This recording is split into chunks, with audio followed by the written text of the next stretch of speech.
नाज़रीन गिरामी अस्सलामु अलैकुम वरहमतुल्लाहि वबरकातुहू। सीधी बात के ताज़ा तरीन प्राइम टाइम में आप लोगों का इस्तकबाल है। नाज़रीन गिरामी, मैं अंसार अज़ीज़ नदवी इस वक्त आप लोगों के सामने कुछ अहम तरीन ख़बरों पर तबसरे लेकर के हाज़िर हुआ हूँ। तफसीलात में जाऊँ उससे पहले आप लोगों से जो दरख्वास्त होती है उस पर तवज्जो करने की अपील करूँगा। नाज़रीन गिरामी, जैसा कि आप जानते हैं कि इस वक्त हमारा काम भी जारी हो चुका है पहाड़ी इलाक़ों में, और रमज़ान राशन किट्स जो हर साल जम्मू कश्मीर की ऊंची पहाड़ी इलाक़ों के गरीब, मोहताज, बेवाओं, यतीमों में तकसीम होता है, वो सिलसिला जारी रहेगा। और ये दूसरी बस्ती है और लगातार इस तरह की बस्तियों में हमारा काम जारी है। ये सारा कुछ जो कुछ भी होता है आप लोगों की ही ताउन से होता है। जो पुराने हमारे नाज़रीन हैं वो इस बात को जानते हैं, जो नए जुड़े हुए हैं वो इस सिलसिले में अपना हिस्सा लें। ज़ाहिर सी बात है कि हमारा काम उन बस्तियों में होता है या उन इलाक़ों में होता है जो सारा साल कोई भी तंजीम, कोई भी फलाही इदारा नहीं पहुंचता।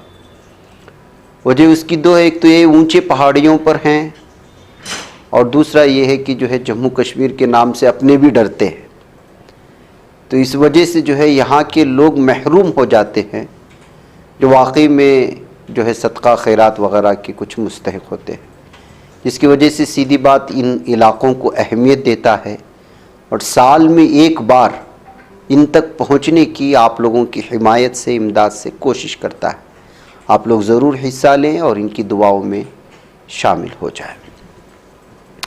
नीचे व्हाट्सएप का नंबर दिया जा रहा है, इस सिलसिले में मज़ीद जानकारी के लिए जो कुछ भी है आप व्हाट्सएप कर दीजिएगा, आपको तफसीलात मिल जाएंगी।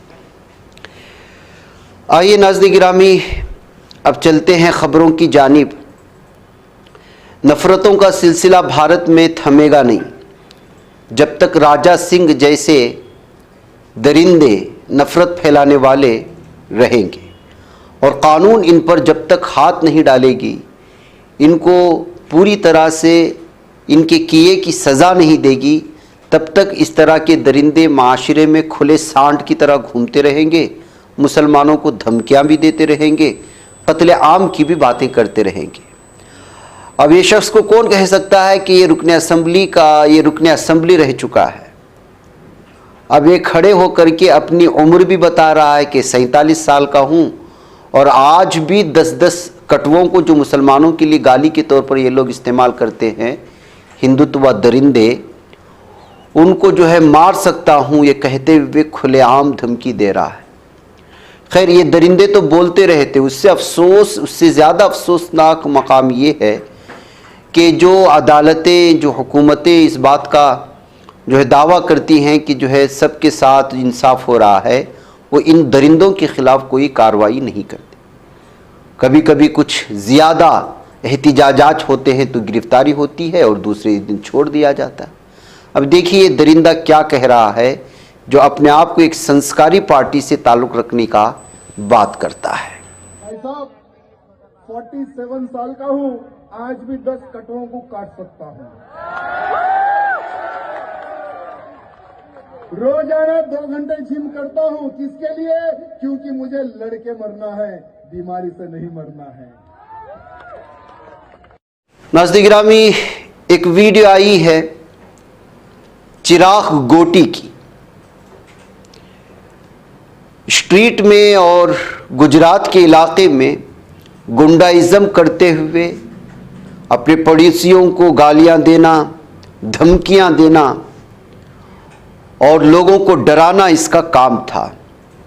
सूरत पुलिस ने न सिर्फ इसको गिरफ्तार किया, बल्कि जिन जिन गलियों में ये जाकर के गुंडा गर्दी करता था तो वहाँ पर जो है उसका जुलूस निकाला, तो आवाम ने उसके साथ ऐसा खींचातानी की कि उसके कपड़े फट गए हैं। और ये बदनाम ज़माना गुंडा था गुजरात का। सूरत के कुछ इलाक़ों में हमेशा से डराना, धमकाना, वसूली करना, यही इसका काम था। पुलिस ने उसको उसकी औकात दिखाई है। अब इसकी वीडियो अलग अलग तबसरों के साथ शेयर की जा रही है। इसको गिरफ्तारी करके ले जाते वक्त जो है अवाम इस पर हमला करने की कोशिश कर रहे थे, जिसकी वजह से उसके कपड़े फट गए और वो अवाम से माफ़ी मांगता हुआ नज़र आ रहा है, उन्हीं गलियों में जिन गलियों में ये अपनी गुंडागर्दी करता था। नाज़रीन गिरामी, कुछ दिन पहले चंद्रशेखर आज़ाद जो मुसलमानों के सिलसिले में आवाज़ उठाते हैं, उसको धमकियां देने की कोशिश कर रहे थे। अक्कू पंडित और हिमांशु, तो पुलिस ने इनको भी गिरफ्तार कर लिया है और उनकी गिरफ्तारी की वीडियो इस वक्त सामने आ रही है। इनको भी जो है अदालत में पेश करते वक्त आवाम के सामने लाया गया था, तो उस वक्त जो इनकी भी वीडियो इस वक्त सामने आ रही। पहले इस तरह के मनाजिर नहीं देखे जाते थे, लोग धमकियां दे देते थे, अलग अलग तरह की जो है गालियां देकर के निकल जाते थे। अब ऐसा महसूस होता है कि पुलिस थोड़ी सी मुतहर्रिक हुई है। चंद्रशेखर आज़ाद जो है वो लगातार, वो चाहे दीपक कुमार के सिलसिले में हो या सीएम विश्वा शर्मा जो मुसलमानों को लगातार जो है धमकियां देता है, उसके ख़िलाफ़ इधर कुछ बयानों में लगातार वो बोलते हुए नज़र आ रहे थे, मुसलमानों की हिमायत में खड़े हुए थे। तो जाहिर सी बात है, इसी के चलते ये हिंदुत्व के दरिंदे चंद्रशेखर आज़ाद को लेकर के गालियां दे रहे हैं। ऐसे में ये अपने आप को जो है गौरक्षक कहलाए जाने वाले अक्कू पंडित और हिमांशु के भी नाम हैं, जिसकी गिरफ्तारी की ये वीडियो इस वक्त सामने आई है। नाज़रीन गिरामी, कुछ हिंदू रक्षा दल के मेंबर्स को भी गाज़ियाबाद ने पुलिस ने गिरफ्तार किया है। उनकी भी तस्वीरें सामने आई हैं। बताया ये जा रहा है कि इन लोगों ने एक होटल में घुस करके मुस्लिम नौजवान को मारा था, गुंडागर्दी की इंतहा कर दी थी। और बताया जा रहा है कि वो नौजवान एक हिंदू लड़की के साथ था, जिसके चलते लव जिहाद का इल्ज़ाम लगाकर उस मुस्लिम नौजवान को सोनू शर्मा, हिमांशु, जिनका ताल्लुक़ हिंदू रक्षा दल से है, उन्होंने रूम में ज़बरदस्ती घुस गए और उस पर हमला किया, उसकी वीडियो बनाई और उसके साथ खींचातानी की, मुख्तलिफ़ किस्म के इल्ज़ामात लगाए। जबकि ना वो काबिल इतराज़ हालत में मिले थे, ना कुछ ऐसी बात थी, लेकिन जबरन उस पर मुख्तलिफ़ किस्म के लव जिहाद का इल्ज़ाम लगाकर हमले करने की कोशिश करते हुए उस लड़की की भी इज़्ज़त उछालने की कोशिश हुई थी, जिसके चलते अब पुलिस ने, गाज़ियाबाद की पुलिस ने इन हिंदुत्व दरिंदों को भी गिरफ़्तार कर लिया है। ये वो हकीकी तस्वीर है नाज़रीन गिरामी हमारे भारत की, जिसको गोदी मीडिया नहीं दिखा था। और जब गोदी मीडिया नहीं दिखाता है तो ये हिंदुत्व दरिंदे वो निडर हो जाते हैं और फिर जो है अपनी दरिंदगी की हदें पार करना शुरू कर देते हैं। अब पुलिस की जानिब से इनकी होने वाली लगातार कार्रवाई को लेकर थोड़ी सी सराहना की जा रही है।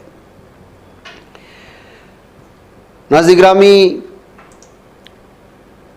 उधर खबर आ रही है कि मोहन भागवत ने चाइना और अमेरिका को धमकी दी है और हिंदुओं को 3 बच्चे पैदा करने के लिए अपील की है। अभी हिंदुत्व तंजीमों का यही हाल हो चुका है। राष्ट्रीय स्वयं सेवक संघ के सरबराह मोहन भागवत ने मंगल को लखनऊ में एक बयान दिया और उनका बयान वैसा ही था जैसा हुआ करता है। उन्होंने हिंदुस्तानी मुसलमानों पर जोर दिया कि वो घर वापसी करें और हिंदुओं को नसीहत दी कि वो 3 बच्चे पैदा करें। उन्होंने ये भी कहा कि यूजीसी का उसूल किसी के खिलाफ नहीं है। लखनऊ के निराला नगर में वाक़ सरस्वती शिशु मंदिर में समाजी हम आहंगी के इजलास से खिताब करते हुए उन्होंने हिंदू समाज को मुनज़्ज़म और बाइख्तियार बनाने की ज़रूरत को दोहराया। ये भी कहा कि हमें किसी से ख़तरा नहीं, लेकिन हमें मोहतात रहने की ज़रूरत है। हिंदुओं की घटती हुई आबादी पर तशवीश जाहिर की और ज़बरदस्ती और हौसला अफजाई की तब्दीली के ख़ात्मे का मुतालबा किया। घर वापसी के अमल को तेज़ किया जाना चाहिए, यानी मुसलमानों को दोबारा हिंदू किया जाना चाहिए। इसी को ये लोग घर वापसी कहते हैं और एक खुल्लम खुल्ला बोला जा रहा है, और वो भी आरएसएस के चीफ से। हिंदू मजहब में वापस आने वालों का ख्याल रखने की ज़रूरत पर भी जोर दिया। उन्होंने दरअंदाजी पर भी तशवीश का इजहार किया है। बताया जा रहा है जब से घर वापसी, हिंदुओं को 3 बच्चे पैदा करने की बात, ये सारी चीज़ें सामने आई हैं। इनकी इस खबर को लेकर के अलग अलग तरह के तबसरे शुरू हो चुके हैं। नाज़रीन गिरामी, चलते चलते विश्व हिंदू परिषद की भी बात कर लें। विश्व हिंदू परिषद का भी एक इजलास हुआ और उन्हें घर वापसी को नजरियाती जंग बताया, बाल विवाह का दिफा किया। जी हाँ, इंद्रप्रस्थ के साबिक सदर राजेश्वर की किताब घर वापसी क्यों और कैसे, जो सरोची प्रकाशन ने शाये की है, दिल्ली के एनडीएमसी कन्वेंशन सेंटर में जारी की गई। तकरीब में तकरीबन 250 लोगों ने शिरकत की, जिनमें आरएसएस और वीएचपी के कई अहदेदार भी शामिल थे। द वायर हिंदी की रिपोर्ट के मुताबिक तकरीब से पहले जारी करदा पोस्टर के मुताबिक वीएचपी के बैनुल-अक़वामी सदर आलोक कुमार, राष्ट्रीय स्वयं सेवक संघ के धर्म जागरण कोऑर्डिनेशन डीप हिसार्टमेंट के ऑल इंडिया शरीक सरबराह अरुण कांत और दिल्ली हुकूमत के वजीर कानून कपिल मिश्रा ने शिरकत करनी थी।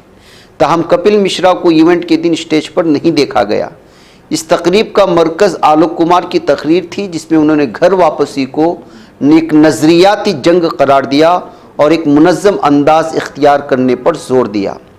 वाज़ेह रहे कि आरएसएस, वीएचपी और दीगर हिंदू दाएं बाजू की तंजीमें मजहबी तब्दीली के ज़रिए गैर हिंदुओं, बिलखुसूस मुसलमानों और ईसाइयों की हिंदू मजहब में तब्दीली को घर वापसी से ताबीर करते हैं। आप देखिए घर वापसी का लफ्ज़ कैसे इस्तेमाल है। एक तरफ विश्व हिंदू परिषद का एक प्रोग्राम और इससे पहले आरएसएस मोहन भागवत का वो बयान, और घर वापसी किसको कहते हैं? ईसाइयों को, मुसलमानों को वापस हिंदू बनाया जाए। आलोक कुमार ने कहा कि मजहबी तब्दीलियों को रोकना और घर वापसी के अमल को तेज़ करना वीएचपी का बयान करदा हदफ है, यानी इनका अपना मकसद है।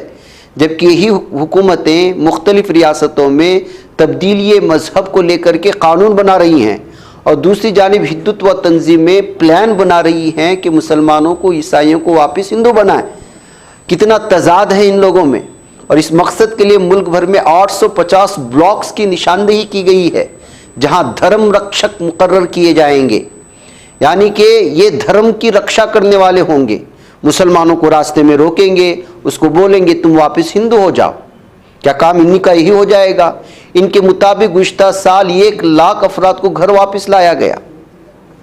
अपनी तकरीर में आलोक कुमार ने कहा कि कम उम्री की शादी, पर्दे का रिवाज और दीगर समाजी निज़ाम का आगाज़ मुस्लिम दौरे हुकूमत में हुआ ताकि हिंदू ख़वातीन और लड़कियों की हिफाजत की जा सके।